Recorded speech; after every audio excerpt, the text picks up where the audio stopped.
face up on the desk right next to your keyboard, just, in your peripheral vision. Yeah, functioning as this silent, glowing digital paperweight that could, at literally any second, just demand your complete attention. And honestly, there's a good chance you are actually listening to this while actively scrolling through a timeline. Oh, 100%. Mm. Dividing your cognitive load between the sound of my voice Mm. and just this endless, totally frictionless stream of images. Which, if you're doing that, don't worry. Absolutely zero judgment from us. Oh, none at all.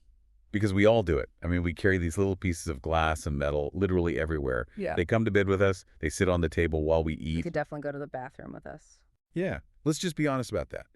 And almost all of us, at some point during the day, we just find ourselves scrolling without even making a conscious decision to start. Right. You don't announce to yourself, I shall now scroll. No, you just wake up in the middle of it. Yeah. You're 5 minutes deep into a feed, and you don't even know how you got there. It is the universal modern experience. It really is. And yet, when we try to figure out why we do it, like why we can't just put the glass down and walk away, the answers we get are just, they're incredibly hollow. Yeah, you hear those corporate wellness phrases. Right, like screen time limits or digital detox, which frankly feels a bit like putting a novelty superhero Band-Aid on a tectonic plate. That is a great way to put it. It doesn't even begin to address the underlying mechanics. Exactly. But today, we actually have an incredibly insightful source to help us navigate the architecture of this behavior. Yes, the video essay by Jared Henderson. Right. It's this brilliant analysis by creator Jared Henderson. Yeah. And it just takes a hard, totally unflinching look at exactly why we cannot stop scrolling. It really deconstructs the whole thing. Okay, so let's unpack this, because our mission today for this deep dive is to move way, way past those tired, surface-level cliches. We're going to dig into the profound psychological, the philosophical, and honestly, the algorithmic forces keeping you glued to that glass. And if we connect this to the bigger picture, we have to realize really early on that this isn't just a conversation about bad personal habits. No, it's not a willpower thing. Right, or some inherent moral failing. That's the trap we usually fall into. And honestly, it's a very convenient trap for the people building the technology. Because then we just blame ourselves, right? Exactly. We think, oh, I'm just lazy or I'm so easily distracted. But the material we are diving into today, it reveals a much deeper structural reality. It's true. Completely. We're going to explore anxiety loops that are literally engineered into the software. We'll look at the surprisingly relevant wisdom of ancient Greek philosophy applied to your smartphone. Which is wild to think about. It is. And we're going to look at the literal monetization of human anger, plus this truly fascinating, totally unsettling phenomenon called algorithmic complacency. Man, algorithmic complacency. That term just hits heavy. But I want to start with, I think, the most mundane, invisible trigger in this whole web. The notification. Ah, yes, the buzz. Right. Henderson's analysis starts right here, and it is brilliant specifically because it forces us to look closely at something we usually just ignore entirely. Barely even register it happening anymore. Exactly. So I want to walk through this in slow motion with you. I want you to think about the exact microsecond your phone buzzes in your pocket, or when the screen just silently lights up on your desk. What is actually happening in your brain in that tiny window? Right, before you even touch the device, before you look at the screen, your phone has just injected this tiny, highly concentrated, totally unprompted dose of uncertainty into your life. It's tapping you on the shoulder. Yeah. It's saying, hey, something is happening and it requires your immediate attention. But you have absolutely no idea what it is. The range of possibilities is huge. It's infinite. Yeah. It could be an email saying a massive client payment just cleared, which is, fantastic. Or, and this is where the brain goes, it could be a text from a family member saying someone is in the hospital. Right. So the range in that single microsecond spans the entire spectrum of human experience, from totally trivial nonsense to life-altering tragedy. And our brains just aren't built for that, are they? Not at all. From an evolutionary standpoint, the human brain is fundamentally intolerant of unresolved uncertainty. We hate not knowing. We really do. When we encounter that sudden void of information, knowing an event has occurred but lacking the details of its nature or severity, the immediate physiological response is anxiety. Even if it's just a tiny bit of anxiety. Exactly. It might just be a microdose. It might barely register on your conscious radar. You might not call it panic, but it is a physiological arousal. It's a tension. So the device introduces the uncertainty. Yes, the uncertainty breeds the anxiety. And then, and this is the truly insidious part of the mechanism, the device perfectly positions itself as the sole cure for the very anxiety it just artificially generated. Wow. Yeah. The only way to relieve that cognitive tension, to close the loop, is to pick up the phone and check it. You have to interact with the system to stop the feeling the system gave you. Okay, let me push back on that slightly, though. You call it insidious, but, I mean, isn't that just how communication works? Like, if someone knocks on my front door, that introduces uncertainty and anxiety too, right? Sure. I don't know who is at the door until I open it. So is the phone really that different from, say, a doorbell?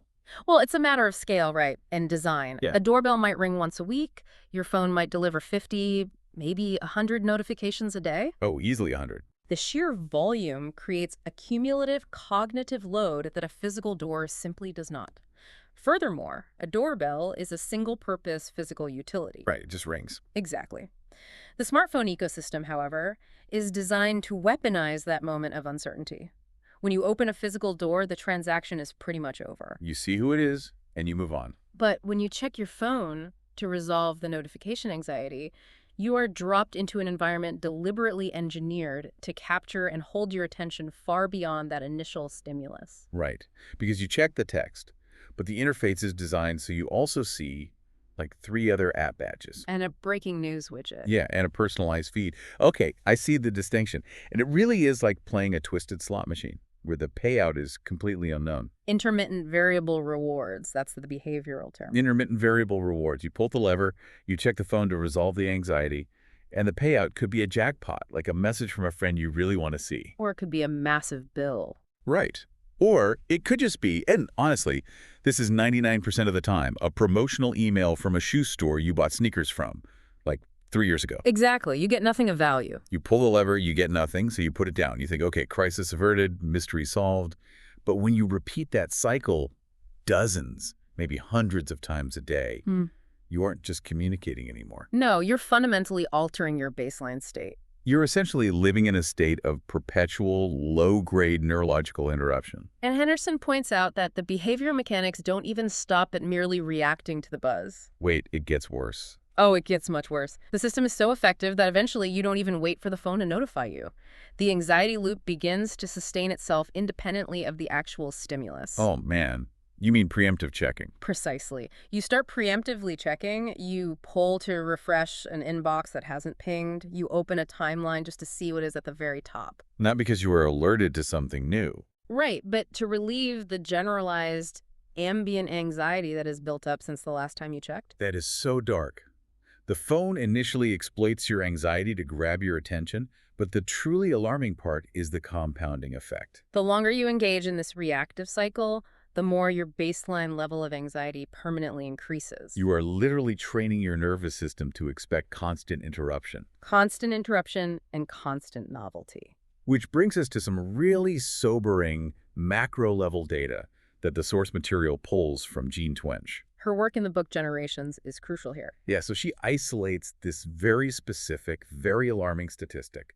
She tracks the percentage of young people who report being fundamentally dissatisfied with themselves or, feeling like they are not useful or that they just don't enjoy life. And the shift in that data is staggering. It is. Looking at the graph, the number jumps dramatically. It goes from roughly 12% to 22%. It nearly doubles. But the crucial detail here is the timeline. Right. The year this massive upward shift begins is 2012. And 2012 is a fascinating and highly specific inflection point.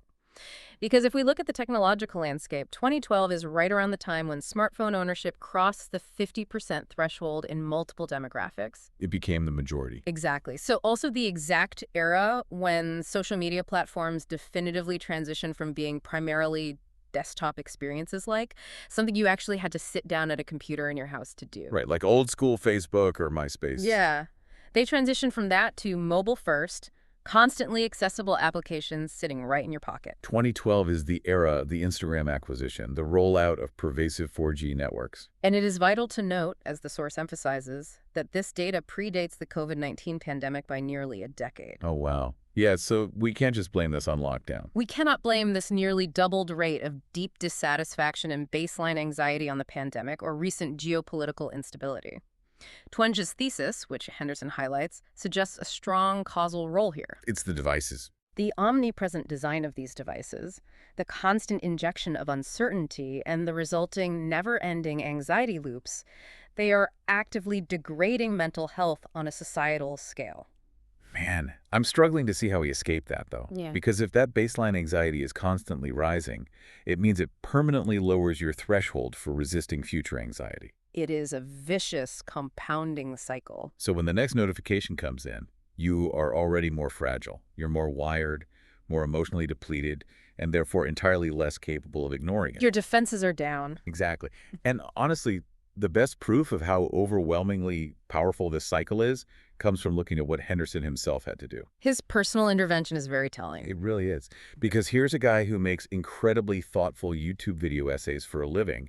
His livelihood, his entire creative output, is inextricably tied to this digital ecosystem. He is literally a part of the machine. Right. And yet, he admits in the source material that he had to take extreme, almost draconian measures.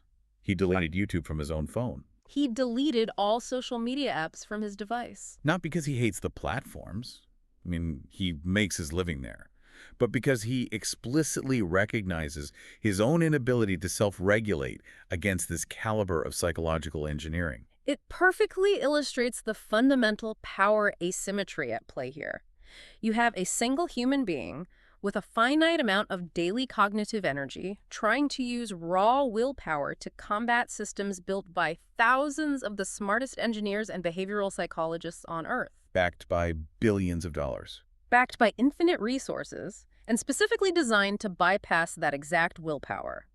Henderson realizes that if the apps are on his device, he will inevitably fall into the anxiety loop. He's going to wait for analytics to update. He's going to refresh his feeds. He's going to scroll mindlessly to relieve that built-up tension. By physically removing the apps from his mobile environment, he is acknowledging that the temptation engineered into the system is simply stronger than his executive function in that specific context. And that struggle, that profound feeling of being totally out of control with our devices, is so common that it has spawned an entire secondary industry of pseudoscientific solutions. Oh, yes, the cottage industry of tech wellness. Because when we feel out of control, we desperately want a medical or biological explanation for our failure. We want to say, it's not my fault, it's a chemical hijack. Which brings us to the famous dopamine fast. Oh man, the dopamine fast. Yeah. If you've spent any time in the productivity or biohacking or tech spheres over the last 5 years, you've heard this term thrown around like gospel. It's everywhere. The popular internet explanation for why we scroll endlessly is dopamine addiction.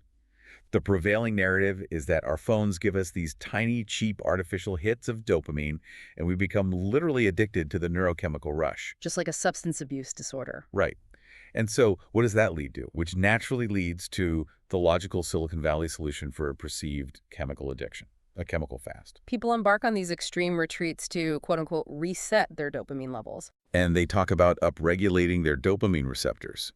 And the extremes of this trend are truly something to behold. They really are. As the source material notes, practitioners of dopamine fasting go far beyond simply putting their phones in another room. Oh yeah, turning off notifications is for amateurs in this crowd. Right. They attempt to systematically eliminate all sources of pleasure or mental stimulation from their environment. They refuse to eat delicious or seasoned food. Which just sounds miserable. They opt for the blandest possible sustenance to avoid triggering a pleasure response. They will actively avoid walking down a busy, vibrant street. Wait, really? A busy street? Yes, because the sights, the sounds, the colors, and the social interactions are considered too highly stimulating. That is insane. They are attempting to literally starve their brains of this specific neurotransmitter in a quest to return to some theoretical monk-like baseline state. Okay, wait, I really need to stop you there. Are you telling me that all those tech bros starving themselves of joy on expensive desert retreats, like staring at blank walls, avoiding eye contact, and eating unseasoned oatmeal, they aren't actually hacking their neurotransmitters? They are not. Because the source material drops an absolute truth bomb here, and it is kind of hilarious. Cameron Seppa, who is a prominent Silicon Valley psychiatrist and startup investor, a guy who actually created and uses this fasting technique with his high-level tech clients, he admits point blank in a New York Times interview that dopamine fasting is scientifically fake. It is a complete misnomer. It does not actually reset your dopamine levels in the way these people think it does. The terminology is entirely inaccurate from a neurobiological standpoint. You cannot fast from a naturally occurring neurotransmitter that is essential for basic motor function and motivation. If you fasted from dopamine, you literally couldn't move. It is mind-blowing. Yeah. Using the word dopamine in the tech and productivity world feels exactly like using the word quantum in sci-fi movies. That is a perfect analogy. Like, oh no, the quantum drive is broken, or my dopamine levels are spiked. It just sounds incredibly smart and clinical, so it acts as a pseudoscientific band-aid for a behavioral problem we don't fully understand. Or a problem we just don't want to take responsibility for. Right. If I say I have a dopamine addiction, it sounds like I have a diagnosed medical condition requiring a serious protocol. What's fascinating here is dissecting why we are so eager to pathologize our behavior with these neurochemical buzzwords in the first place. Why do we want a disease so badly? Because by labeling it a dopamine addiction, we essentially medicalize the problem. We tell ourselves, I have a systemic chemical imbalance caused by technology, and therefore I need a radical physical intervention to cure my diseased brain. It entirely removes personal agency. Exactly, but as SEPA admits, it is not a dopamine fast. It is, in reality, a stimulation fast. A stimulation fast. And that distinction is not just semantics. It is absolutely crucial for actually solving the problem. The pseudoscientific explanation obscures the actual behavioral mechanics at play. It hides what's really going on. When you understand it as a stimulation fast, the entire paradigm shifts. You aren't desperately trying to alter your fundamental brain chemistry. You are simply stepping away from highly habituated, overstimulating environments. Okay, so if it's not a chemical hijacking that requires a medical detox, then what exactly is it? Because I gotta be honest, it sure feels like an addiction when you are 3 hours deep into a scroll session at 2 a.m. It definitely mimics the behavioral patterns of addiction. But this pivot away from fake Silicon Valley neuroscience brings us to a much older and honestly much more grounded explanation for human behavior. We are trading the tech bros for the ancient Greeks. Yes, because the idea of habituating yourself to something or needing to deliberately abstain from an environment to break a cycle is not a new concept invented by app developers. Henderson points us straight to Aristotle. Specifically, the Nicomachean Ethics. Right, and Aristotle makes this incredibly simple yet profoundly challenging observation about human pleasure. What we take pleasure in is fundamentally a matter of habit. We literally train ourselves to like certain things through sheer repetition. It is a radically different framework for understanding our modern dilemma, isn't it? Completely. Aristotle suggests that pleasure is not just a passive, involuntary chemical response to an external stimulus. It's not just a button being pushed in the brain. No, it is a cultivated disposition. He uses the Greek concept of hexis, an active condition or a learned state of being. By repeatedly engaging in a specific behavior, we teach our minds and bodies to derive pleasure from it. Okay, so let's map this ancient ethical framework directly onto the smartphone. Let's do it. We do not start out fundamentally chemically addicted to infinite scroll interfaces when we are born. Babies aren't born craving TikTok. Exactly. But by constantly turning to our phones every single time we have a spare second of cognitive downtime, like waiting in line for a coffee, Sitting on the couch during a 3-minute commercial break. lying in bed waiting to fall asleep, we are actively training our appetites. We are meticulously molding our internal reward systems to make the phone our default source of entertainment and emotional regulation. It is exactly like acquiring a taste for something incredibly bitter. Oh, like black coffee. Think about the first time you ever tasted black coffee, or a super hoppy, bitter IPA beer. It's awful. Your body usually rejects it. It tastes terrible. Your biological instincts literally tell you it is poison. But you keep drinking it. Right, maybe because of social pressure, or because you need the caffeine to get through a morning meeting. And eventually, through repetition, your brain rewires itself to say, I actually crave this exact specific bitter flavor profile. We did the exact same thing with our digital devices. We really did. We meticulously taught our brains to crave the very specific, fast-paced, hyper-fragmented, context-switching type of fun that a phone provides. And that might be the simplest, most completely overlooked explanation in this entire debate. We talk about algorithms and dopamine, but why do we scroll? Because it is genuinely fun. It is. Watching a funny video, seeing what your friends are doing, reading a wild story on a forum. It feels good. It is entertaining. Highlighting the simple fact that it is fun is vital, Because if we accept the deterministic dopamine addiction narrative, we position ourselves as helpless victims of our own neurochemistry. We are completely at the mercy of powerful tech companies. We render ourselves powerless. But if we accept the Aristotelian perspective, that this is a deeply ingrained, learned habit of pleasure, then we reclaim our agency. Because a habit that has been learned, no matter how deeply entrenched, can theoretically be unlearned. We possess the conscious ability to retrain our appetites. Exactly. If we have successfully trained ourselves to find a glowing, vibrating screen deeply satisfying, we can intentionally habituate ourselves to find pleasure in other, slower things. Like reading a physical book without checking our notifications. Or having a long, uninterrupted conversation. Or even just sitting quietly with our own thoughts without feeling that immediate rising panic of boredom. I want to pause on that because I think that is a massive realization. Think about the sheer horror of a spare 10 seconds in an elevator with a stranger. Oh, it's unbearable now. We used to just stand there. Now, the absolute panic of being understimulated for 10 seconds forces our hand into our pocket before the doors even close. We have lost the ability to just be. But, as empowering as Aristotle is, I want to push back on applying ancient ethics too cleanly to modern tech. Fair enough. Because Aristotle didn't have UI engineers actively trying to manipulate him.